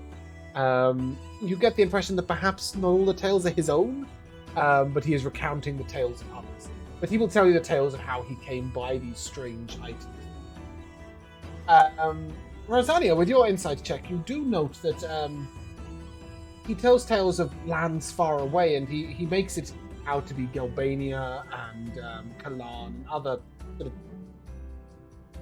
Hello? Hello. Mm. What's up? Oh. Hello. Oh, I can Can you hear not you hear now. us? Yeah, I can. you're I with can't us. see anything. Oh. Click the Two black videos. screens. Oh, But can you see the future all of a sudden? Because I'm getting Oh, Hagrid. yeah. good That question. might be a good Quiet. trade-off. Ah, okay, we're good. I don't know what was Yeah. going on there. Sorry, I completely lost my train of thought. You Yes, was so having he will stuff. tell you that he's Tales travelled to of far Kalan lands and like Galbania. Kalan and Gelbania and other continents that are far away in Mazraya, but quite a few of the tales you recognize to be of places in Beldania. so upon hearing this, I'll lean into Hennek. Hennek, you're a bard, right? Well, I mean, they wanted me to register at one point. I wasn't ever going to do that, but I guess there's something to it. I just couldn't help but notice a lot of the stories that he's, prescribing to us are familiar. A lot of the places, they certainly don't sound the same as I would know them, but what do you make of it? Well, it seems that, as far as I can tell, there's something of truth to what he's telling, but maybe the places are different, I guess. I don't know. I believe, what is it that you performers call it? Creative liberties? Is that what it's called? Yeah, I suppose not every bit of advice I've ever given has been a parable that really happened, but Well, do you think it would be appropriate for us to tell Sebastian? well, I can't imagine for a second Sebastian's going to give him the real story either, so it might be a fair trade. I'll follow your lead. Indeed, it comes time for Sebastian to tell his tale. Sebastian, what is the story of your existence? So, as you might have guessed, I wasn't always blessed with the beauty that is this being. I was once a regular human, like many of us were. However, I know, unbelievable. Not much I can vouch for. Yeah. I knew him when he was a boy. As And, have I. Yes. I was about 19, 20 when I was stumbled across. Basically, I started studying magic as a child, and I was deep in the ruins of this abandoned society once I come upon this scroll in this unknown language. I'd studied many languages, and never had I ever seen this one. And as I took the scroll from the pedestal, the building started to collapse around me, and so I ran and misty stepped my way out of this ancient society. And as I left, the scroll floated above me, and this mystical magic surrounded me, and I heard Mistra's voice call out to me, "You're the one." And before I knew it, my body had become smaller, my skin covered in fur, and I was, as you see me now, forever changed. Amazing. Wonderful. Yes. That tale As you is can worth a imagine- drink. As So you can just- imagine, quite a shock to Mum and Dad, but Well, yes. they soon Indeed. came out. Yes. Let me get you a drink. Thank you. What wine, please? Red wine. And he gestures to the bartender and sort of calls them over and produces a and he will tell you the tales of 5 items he thinks are interesting. And he will offer each one of them in turn to you to say. First of all, he tells you the story of a candle which was retrieved by a diver friend of his, part water genasi, able to dive deep to the bottom of the ocean, usually diving for pearls, where next to the pearls, once in the edge of a shipwreck, he found a candle. It was lit. Water.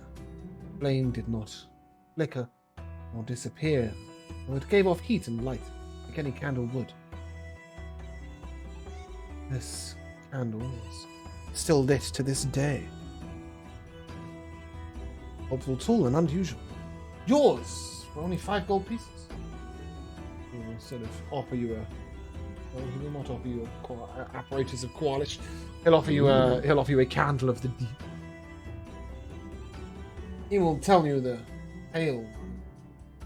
Great rich nobleman in lands far west in Beldania resides castle over many, many people. And at that castle it is perpetually storming. Storm rages upon that castle, night and day, all throughout the year. And this man is a very ostentatious gentleman. And when our captain in question, Captain Drummond, went to stay at this castle, he had travelled through the storm and squall for many days, found himself cold and tired and world-weary. As he almost stumbled to the ground in his exhaustion when he entered the castle. The king, his very self, this rich nobleman, took his cloak from his shoulders and offered it to our captain. And will sell you that very cloak, and it is indeed most ostentatious and beautiful. And can change style, color, and even quality of the garment. Cloak of many fashions can be yours for only 7 gold pieces. Done. Done! Boom! Done. No questions asked. Cloak of many fashions it is. He looks at you and he says, "But sometimes one must travel up a river. And in the lands of Kalan I travelled across their vast lands for almost 12 days upon the river, each day taking my boat and folding it back up into a small box. Useful tool, a trinket that I purchased from a witch of the swamplands. The lands of Beldania. But this fold-up boat could be yours at a meager price of 30 gold pieces. Indeed, it folds only down to this little box here, and he'll show you a box that is 12 inches long by 6 inches wide by 6 inches. It can be folded out to become a real full-on boat. 5 sets of oars. 4 on Sorry. a spare set. Sebastian. Sorry, really quickly, because I completely forgot. How much did I sell the 70. thing? 60. Wow, you nearly scammed me there. 60. Yes, this is the falling boat. He will then withdraw from his pouch a strange set of pipes. I will not blow these here, for they summon the ghost of that very swamplands I tell you about. She leers and she roars over many others, creating an eerie and spellbinding tune. You can create fear in even the mightiest of monsters and beasts with these simple pipes. Pipes of haunting can be yours for about 15 gold pieces. But you didn't want any mundane item, did you, Captain Drummond? Found something from far, far away. You see, I have traveled through the sea of moving ice, through the storm of squalls, and through the icy northern winters. I have traveled to the Garrick Northlands themselves. In the Garrick Northlands, I have spoken with the tribes of the Loxodon. There is little that grows in the Garrick Northlands, but there are some things that grow. Such as these. Magical beans. This bag of incredible magical beans can create toadstools and mushrooms like your friend himself. They can create entire trees or strange creatures. Even giant beanstalks or campfires with blue flames. I've seen such strange things. This simple bag of beans. It can be yours for about 50 gold pieces.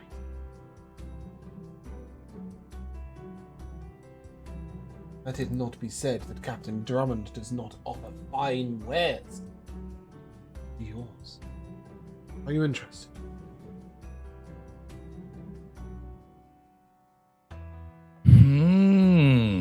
He sort of takes a moment, and I'll let you think. And he walks on over to the bard.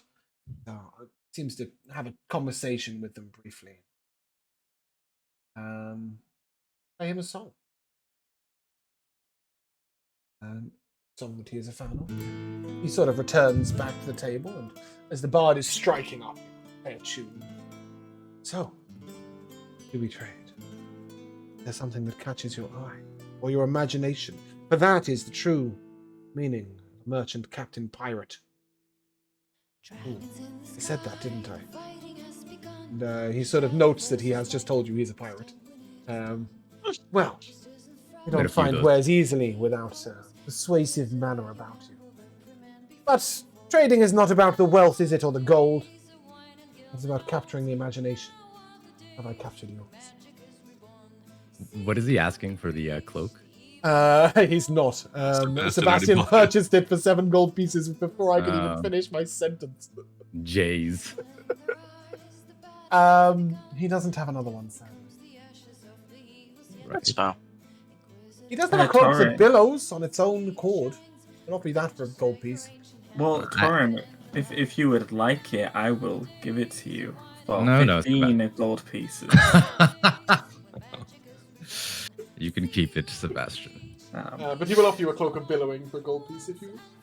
I mean, I do like anything you can plant in the ground, but I don't know. Well, I do have something to offer him. Oh, you do? If you're willing. Please, do tell. And Torin will reach into his pack and pull out a fine silken robe, emblazoned with 4 stylized serpents. And that I will explain to him that I found this in Halion during our travels. But tell me the tale of its existence. How came you by such a fine item? Well, you see, we were in Halion up to some business, a matter of which is our own. I'm sure you understand. And, well, we were attacked by these men. And I saw the previous owner of this robe take one of the serpents, throw it on the ground. And it manifested into quite a real and dangerous beast. 15 gold pieces. I'll take it.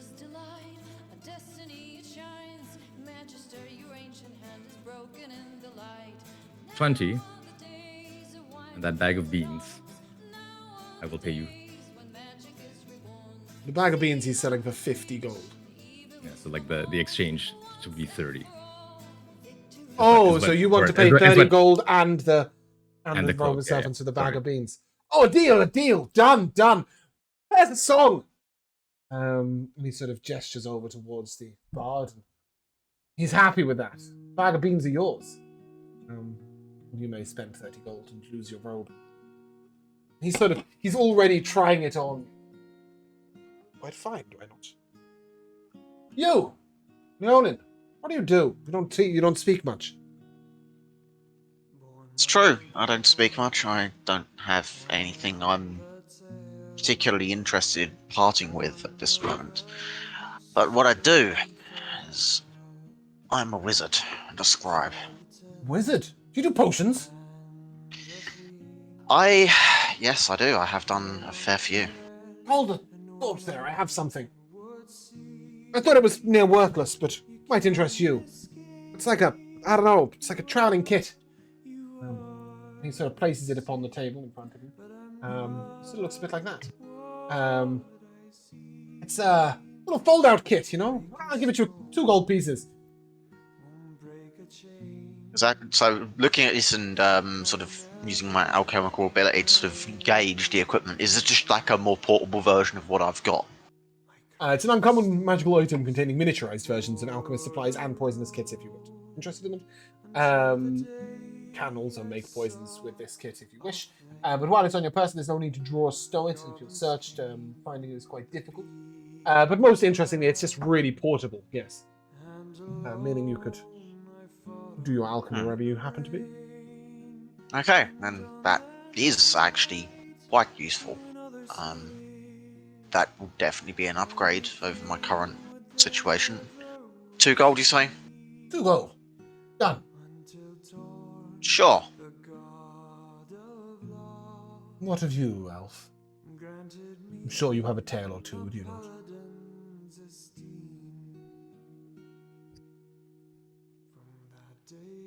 Before I answer this, would I have had the time to return my cloak of moonlight from our friend Gia? Or to get it back? Yeah, because You haven't we been sort there of yet. We'd go from town to get it. right. Okay, I just haven't been back, that's all. I do have some tales. Unless you wish to retrieve it that morning. Did you only give it to her for the night? Yeah, I was Right, hoping to yeah, give yeah, it okay, to that's her fine. the evening Yeah. so she could. Yeah, Yeah, absolutely. cool. I do have some tales. Yes, I've had plenty of journeys in my time. Oh. And what do you do on these journeys? What sort of travels do you make? Sorry, that's it. Sweet.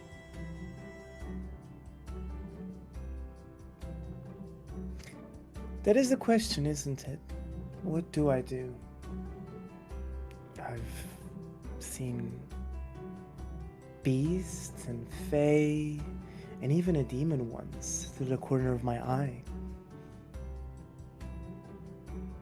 What is it that you wish to know? You like Stories beasts, I have do you? many. Well, it's a mutual feeling. I would like to think. You ever seen a diatrema? Have I, James? Probably not. You might have heard of them. But you've probably never seen one of these. They are giant feathered birds of the Underdark. Even no, I haven't. I can't say I'm too familiar with the Underdark. Work it like.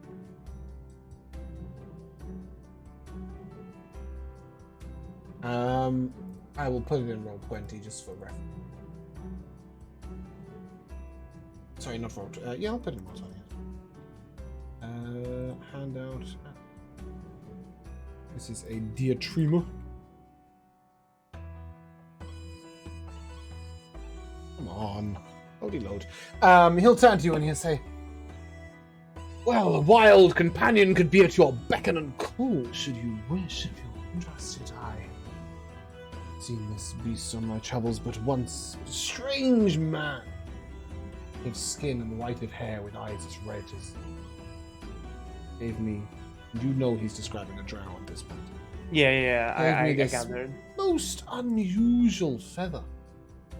'Tis, as one might say, always good to have many feathers in one's cap, but this, well, this one took me by surprise. It is a loyal companion, I suppose. Takes a while to grow back. Could be yours for the simple price of 30 gold pieces. We'll offer you the You're very feather forward of the Trima. with your trade, pirate. Well, Captain Drummond is known in these parts. I can't get that image to show him. Just gonna paste No it worries, on no worries. the channel. Well, I suppose Ooh. It's like a flipping mother. 30 gold pieces, you say? You can mount it. I can mount it. Yes, you can ride it. Oh.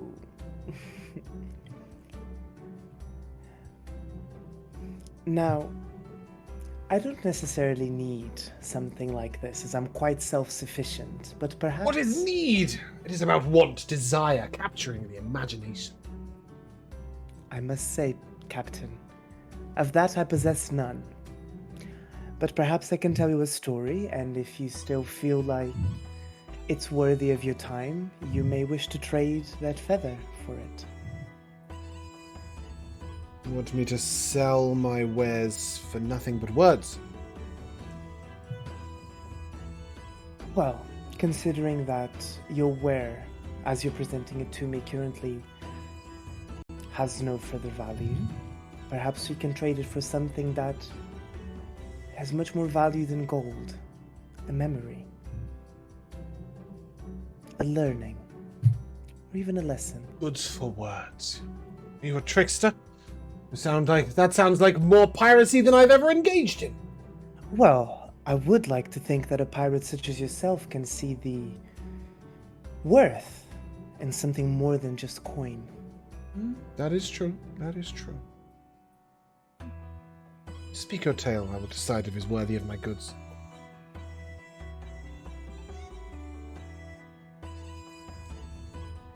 Rosania is taking a little moment, thinking a bit to herself. You can see how, like, her eyes are almost bulleting through the memories, and eventually she perks up and says, "Well, let me tell you the tale of a farmer. His name was Thomas Rickson. He was nothing but a mushroom farmer from a very small town called Tandricum. This farmer was also a father, and he had 4 adopted sons. None of the children resembled this Thomas in any way, and as a matter of fact, I discovered that they actually resented Thomas A for... cuckold? Hmm? Was he a cuckold? A cuckold? His children would not belong to him. They belonged to the postman, perhaps, or the milkman. Well, if you may think so, perhaps we could keep the gossip to the end of the tale and then we can debrief. But regardless, the children were very unhappy with Thomas because he had forced them onto the farm life. And as such, they told me lies about being kidnapped and abused in hopes that I would be able to persuade Thomas Rickson into not forcing them into becoming a farmer. Naturally, I'm a free spirit myself, so I understood that not always we want to abide by the teachings of those who come before us. So, I...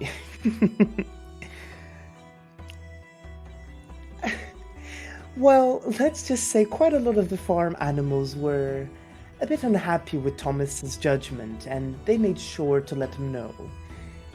They began running to the woods and frolicking out. Thomas spent 2 weeks trying to gather his farm animals back into his farm, and by the time that he reconvened, his children were long gone.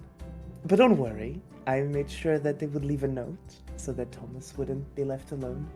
And that's the story of how I assisted them into escaping Tandrigan from their wicked father that wanted them to become farmers. See. And these children, where are they now? Creating their own stories, Captain. Perhaps one day you'll be lucky enough to hear them. Perhaps I will. Your tale is worth a wine, but not a well. I understand. Let's grab some wine then. And he will gesture, and more wine will come to the table, and the bard will play, and a gentleman comes over and begins to serve you a selection of foods. They put platters down of a sort of, it's like a vegetable and nut roast, and then separately there is sort of a spit of meat is brought over a small tray that you can carve from yourself if you will. So if you participate in the meat or not is up to you. But yeah, as you guys sit there and eat and trade tales and listen to the bard play, Captain Drummond sort of stands quite abruptly. I must depart. I have business elsewhere. But my last offer is on the table. And he will just once again, if you wish to purchase either the Pipes of Haunting, the Folding Boat, or the Feather of Diatrima, summoning you may. If not, he will leave. How much for the boat? The boat was 30 gold. Oh shit. Sorry. You alright? Smash my knuckles against the glass. Oh, that's not good. Ones She's that thorough break break now. and cut you open, that would be worse. Yeah. Yeah, I'll have the boat. 30 gold pieces for a folding boat. He is very, very glad to have traded with you. Does the Diatrama have a flight speed? I don't think so. It uses the stats of an axe beak.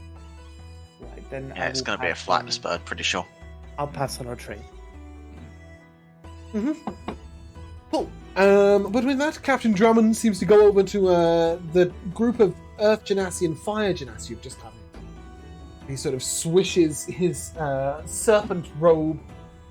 Now, let me tell you the magnificent tale of how I came by this fantastic robe of serpents. You see, here I was over in the distance when a man, he took, I saw him being accosted, and he took one of these serpents, cast it down upon the and a bit later, he's, you guys hear him sort of, let me tell you how I came by this feather. You see, this feather belonged to the son of one Thomas Wixon.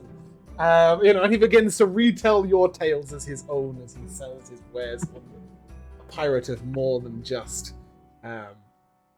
words and goods. But as he leaves you to enjoy the rest of your evening, you may all take a rest in the inn. It will cost you 2 gold pieces for the night and the meal. Overall. Before we head up to sleep, I'm gonna slide over the bag of beans to Hennig, and I'll say, if I've learned anything from fairy tales that my mother told me, to never deny a bag of magic beans. Well, I tend to like a more predictable crop, but I certainly thank you. If you need something along the way, don't forget I carry a fair bit of the gold over here. So I never do, Hennig. we'll have to decide the right time to try these out. Might be fun. Good night. Good night, Torn. And with that, you will wake the following morning and be able to decide where you will go and when. But we will not. MVPs. I will start where I finished. I believe it was Joe. All right. Well, so I talked about this one. Then it was not meant to be like criticism, but I did mention on the break there the very, very wide river with the 100-foot mouth. Well, which is like rivers. I have since learned no. But I love a good giant forest. Even if you can't actually get to the tops of the trees, I could live my entire life just inside the stupid speeder bike chase from Return of the Jedi, which I know means nothing to James, but just any good stand of gigantic trees is my favorite thing, always. I'm glad you enjoyed that bit. Bruno? I really liked the painter bit. I thought it was a really good little mini dungeon. I enjoyed the puzzling bits. I enjoyed like how you described it, and I really liked that the resolve wasn't like bound in combat. It was just like us exploring and interacting. That was really fun. There was a line that Henrik said that I really liked. It was something to do with like the non-metaphorical thing. I wrote it in chat, but I liked it as a player, and it resonated a lot with Rosania as a character, so I thought that was really fun. But yeah, I mean, I could go on and on about how much I enjoyed like everyone and how they played the session today, but those are just some of the top moments that are coming to my head now. Rico. So yeah, I also did like the whole like traveling through the paintings bit. I think that's a wonderful trope, and I always welcome it. But I actually quite liked the interaction between the kids and the Mushroom Man. I thought that was cute. Well, we have to Mushroom Man acknowledge is it, right? I mean, it's a walking Yeah. mushroom, right? It's got to be seen and spoken to. And for the record, although it's the simplest form of making a pun out of his name is Mike, but spelled M-Y-C, like mycology. Oh which is- my god! I like that. Yeah. I like that. Yeah. No, I enjoyed that interaction too. I'm always hesitant to roleplay as kids because it's just sometimes it feels a little weird or out of place. But I think realistically, the people that would approach and ask a stranger about something they find impressive is street kids, right? So, Jamel. So, I got a couple. I really like how you just managed to take my literal 0 as a way to absolutely just fast track us into the... I have no idea what I would have done if nobody failed to save, because the whole point was that you had to start stripping before you got in, right? You had to start like the hallucinogenics, because the idea is like, was it ever real? Did it even exist? Define a reality, that sort of thing. And yeah, I'm so glad you failed, like, because otherwise you would have been there for days. That was a little concerning for me, but I realized because Horn has a +12 to his charisma save, so I would have literally had to roll the 2 or 1. Yeah, no, that's maybe I'll up the DCs next time I need you to fail a save. Also, I have to say, it was pretty amusing how we got into this one place for the Way of the Path, and it's just like the suspicion after Sebastian just instantly goes, "Yep, it's a drink. I'm having it." Typical Sebastian. I love that I can always rely on Sebastian to just sort of take a leap of faith. It helps push things along, and that's great. Speaking of Sebastian, Josh, what do you think? Mine has to be the salesman. He was so fun. You like Captain Drummond? Yeah. Really cool. And then like hearing him then go off and pretend that the story was where his. Yeah, I just really liked him as a character. Good. So I based the imagery of him on a captain from the Forgotten Realms books.